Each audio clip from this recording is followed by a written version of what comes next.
High, আসসালামু আলাইকুম সবাইকে। আমি এখন কাঁচা আমের দিন আসছে, চলেও যাচ্ছে।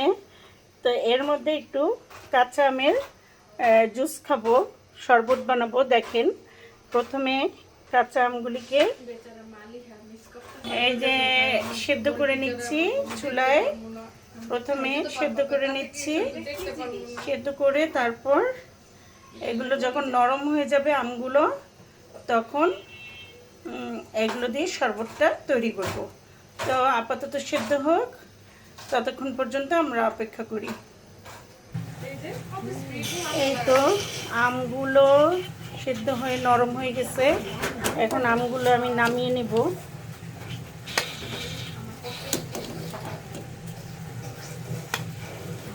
এই তো আমগুলো নামিয়ে নিলাম।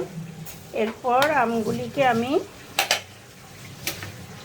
এই একটু ঠান্ডা হতে দেব। ঠান্ডা হওয়ার পর আমগুলি ছিলে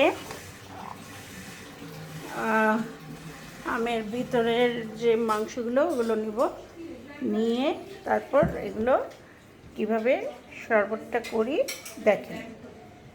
কাঁচা আমের জুস। এই তো এখন আমি আমগুলিকে সুন্দর করে ছিলে নিব। এগুলো দেখেন কি সুন্দর সফট হয়ে গেছে। এখন আমগুলো ছিলে নিচ্ছি, দেখেন। ঠিক এমনি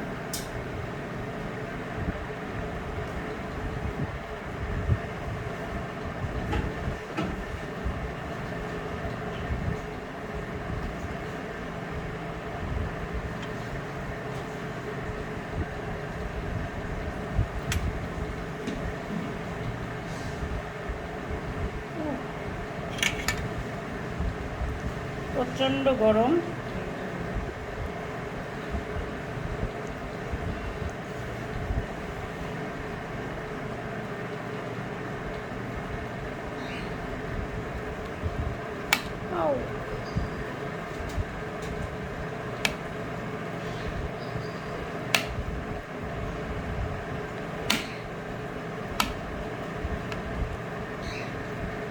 তো এভাবে আমগুলি ছিলে নেব। আর আমের খোসাতে যে মাংসগুলো লেগে আছে, এগুলিকে কী করব দেখেন।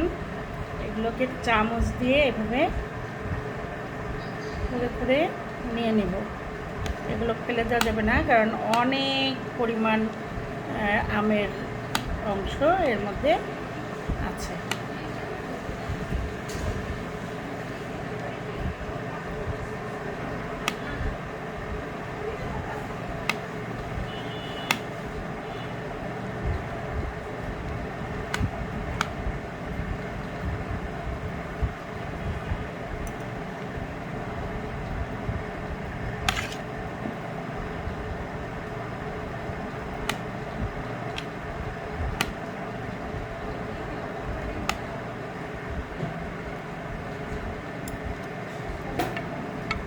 এভাবে করে আপনারা কাঁচা আমের আমসত্ত্ব দিতে পারেন। আমসত্ত্ব করা যাবে কাঁচা আম দিয়ে। এভাবে কিছু উপকরণ এক্সট্রা লাগবে আমসত্ত্ব বানাতে। এই তো এভাবে করে আমি সবগুলোকে ছিলে নিই।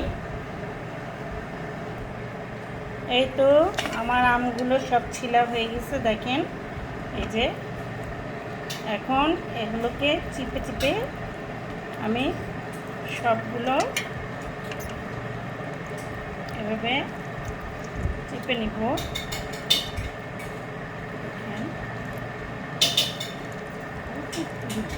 হ্যাঁ,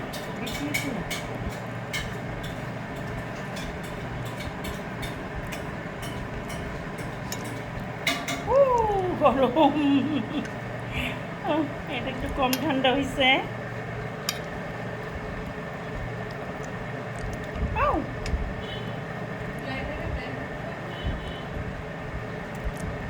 কিসে ব্লেন্ডার? দাঁড়াও, এই তো হয়ে গেল। আমগুলো নিলাম, চটকে নিলাম। ওকে, তারপর কি করতে হবে? এই তো এখন আমরা 5 জন মিলে খাবো। সুতরাং মেপে মেপে 5 গ্লাস পানি দেব। এই 1,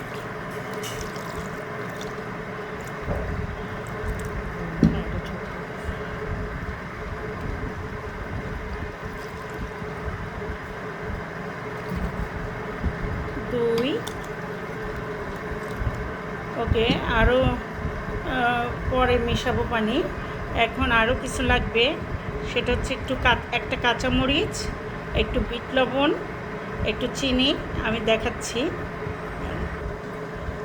এই তো দেখেন আমি এখন একে একে কী দিচ্ছি। একটা কাঁচামরিচ ভেঙে দিয়ে দিচ্ছি,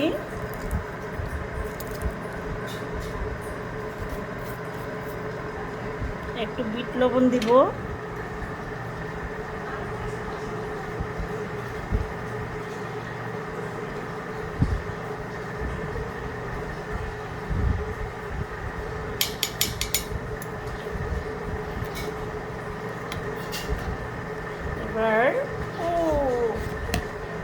এবার দিব চিনি।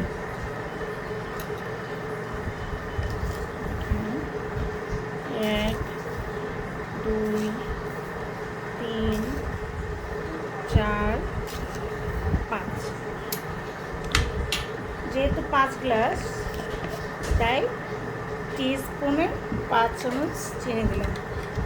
এবার এগুলোকে নেড়ে চেড়ে আমি ব্লেন্ডার বসিয়ে দেব।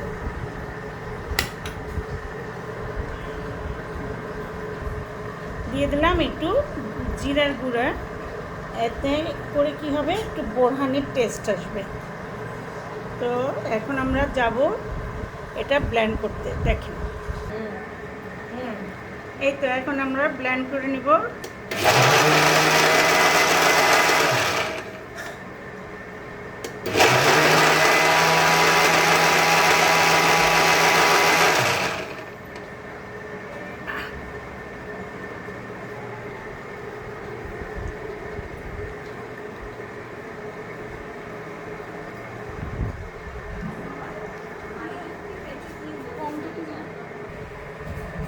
এই তো ফ্রেন্ডস, হয়ে গেল আমার কাঁচা আমের শরবত। দেখেন কাঁচা আমের জুসটা কেমন হয়েছে।